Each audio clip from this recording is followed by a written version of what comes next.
Здравствуйте, вы смотрите программу «Актуальное интервью», в студии Надежда Саханская. 18 декабря отмечается День образования органов ЗАГС Российской Федерации. Как встречают свой профессиональный праздник работники ведомства и какие итоги своей деятельности подводят накануне Нового года. Поговорим с гостьей студии Тамарой Кривошапкиной, руководителем управления ЗАГС Республики.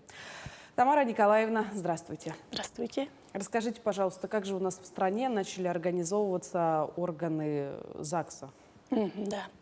Ну вот, как бы сказали, 18 декабря исполняется 105 лет со дня образования органов ЗАГС. За это время структура органов ЗАГС менялась в соответствии с устройством государства. Например, было время, когда органы ЗАГС входили в состав НКВД, затем МВД, и в 1956 году были переданы местным советам. В нашей республике с 2003 года все районные отделы ЗАГС вошли в структуру управления ЗАГС при правительстве Республики Саха-Якутия. В данное время в нашей республике работают 34 отдела в районах, один отдел в городе Якутске и один специализированный отдел архива. Также полномочия исполняют 332 органов местного самоуправления. Скажите, учитывая, что такое количество ЗАГСов расположено по нашей республике, вы упомянули, что с ходом времени структура все время менялась. Какие функции и виды деятельности выполняли органы ЗАГС тогда и какие выполняют сейчас?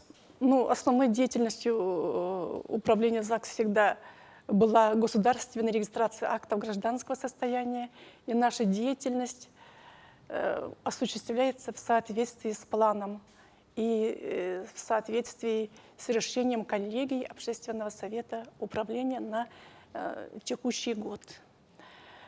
В данное время всю работу органов ЗАГС контролирует и надзирает Министерство юстиции Российской Федерации и производит оценку эффективности деятельности органов ЗАГС на основании целевых показателей по регистрации актов гражданского состояния и совершении юридически значимых действий.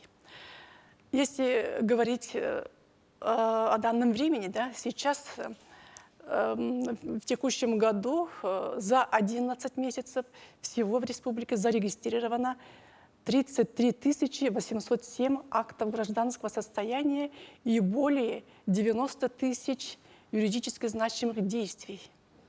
Но что такое юридически значимые действия? Да я объясню.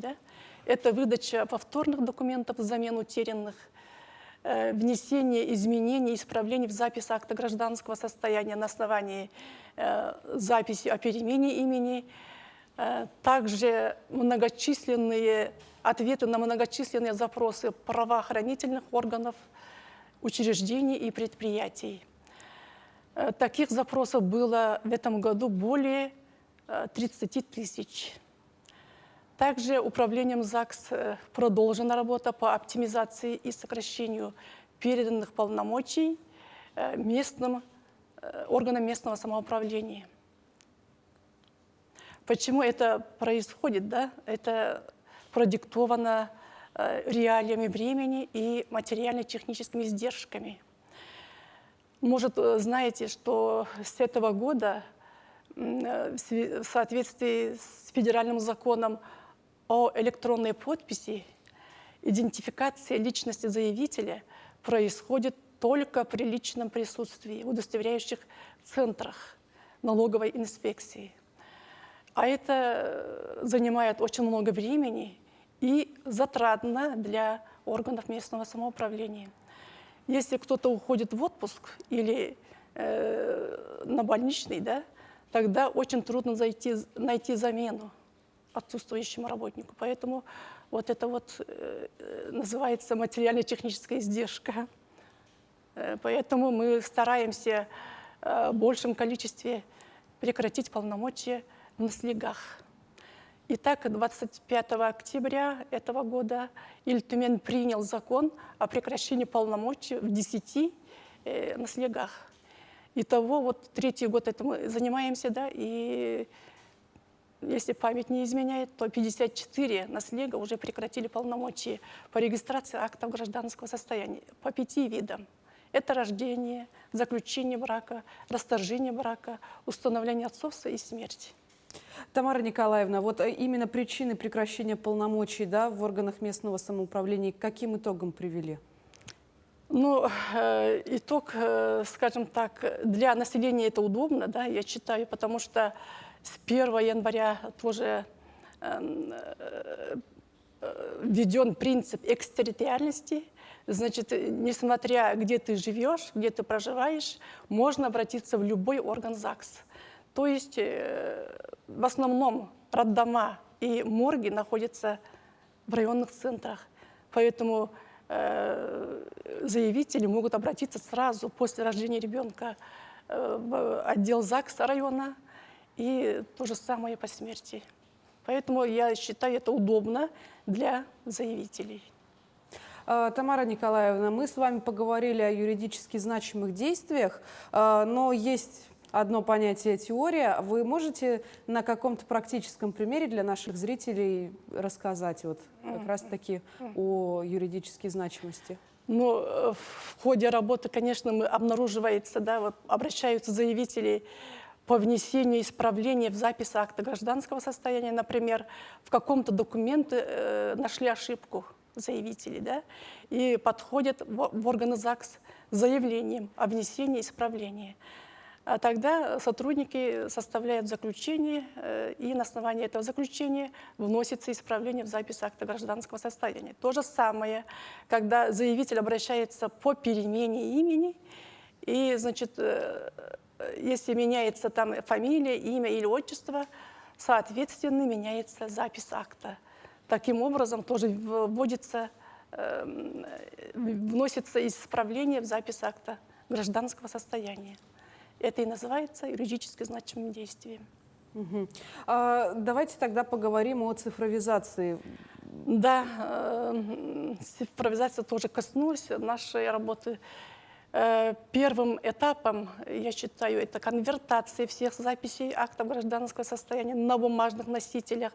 А это немало, около более 3 миллионов записей. В электронный вид мы конвертировали. Потом вторым этапом вот эти конвертированные записи выгружали в единый государственный реестр. А это произошло у нас в 2020 году. С этой сложной задачей сотрудники справились хорошо. И третий этап с этого года начался. Это называется суперсервис по рождению ребенка. К слову сказать, Республика Саха-Якутия является первым в этом исполнении суперсервиса, потому что в конце мая месяца в отделе ЗАГС города Якутска произвели первого цифрового ребенка. Это очень удобный сервис, я считаю, да, потому что все начинается с роддома, согласия мамы, медработник заполняет электронное медицинское свидетельство, которое попадает сразу же в личный кабинет мамы. Затем родители заполняют заявление о рождении ребенка и направляют в отдел ЗАГС. Потом приходит к ним уведомление, чтобы пришли, забрали документы. Это очень удобно, потому что заявители выбирают удобное для них время и по одному заявлению вот эту вот услугу получают по всем инстанциям. Например, СНИЛС ребенку, да, там очередь в детский сад, ИНН в налоговой инспекции и даже прописка в паспортной визовой службе. Поэтому, не выходя из дома, родители получают все услуги. Ну, конечно, процесс цифровизации упрощает нашу жизнь. И вот этот суперсервис у нас как бы в этом году пробный, да, а со следующего года по всей стране будет обязательной процедурой. Кроме рождения еще будет утрата близкого человека, то есть регистрация смерти. Вот как раз-таки хотелось спросить о том, какие планы ведомство ставит перед собой на следующий год. Ну, на 2023 год остаются те же задачи. Это качественное предоставление государственных услуг и совершение юридически значимых действий. Также будем работать над проектом закона по передаче полномочий в ГАУ МФЦ. Возложение полномочий на МФЦ, конечно, решить много вопросов, потому что, как выше я упомянула, да, введение единого государственного реестра, так называемый ЕГРЗАКС, влечет за собой, не работает без электронной подписи смарт-карты, да? А получение вот этой электронной подписи смарт-карты очень сложно, потому что, ну, я сказала, что с этого года федеральный закон вводит идентификацию заявителя при личном присутствии. Поэтому заменяющий работник приезжает в город Якутск, это очень затратно, да? Например, с северных улусов. Поэтому вот возложение полномочий на МФЦ – это жизненная необходимость, я считаю. Вот над этим будем работать. Я думаю, ну, в конце следующего года, наверное, решится все-таки. Тамара Николаевна, мы с вами встретились здесь сегодня не случайно, я так полагаю, потому что в ближайшее время работники ЗАГСов нашей страны будут отмечать свой профессиональный праздник. И какие у вас есть пожелания с Днем образования работников ЗАГСа?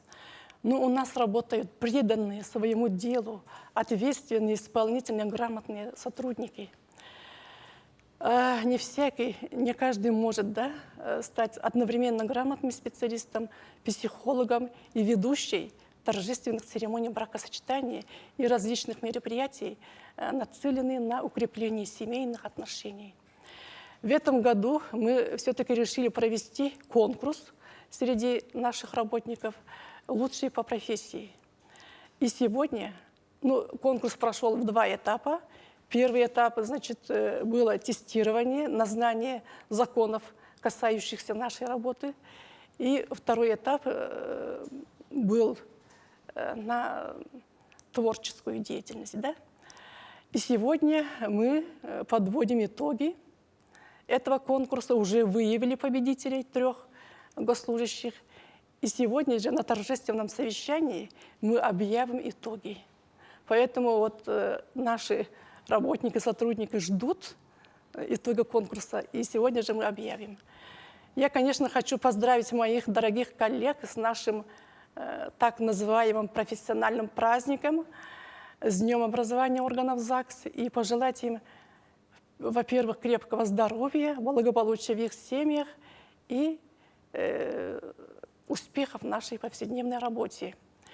Хочу также вспомнить наших дорогих ветеранов, которые очень долгое время работали в органах ЗАГС, как Кондакова Мария Алексеевна, Ильина Любовь Семеновна, Попова Тамара Калиниковна, Михеева Антонина Петровна, Неустроева Матрена Ильинична, Никитин Роман Романович, вот Бордонскую Светлану Петровну и многих-многих других я поздравляю и, конечно, пожелаю им крепкого здоровья.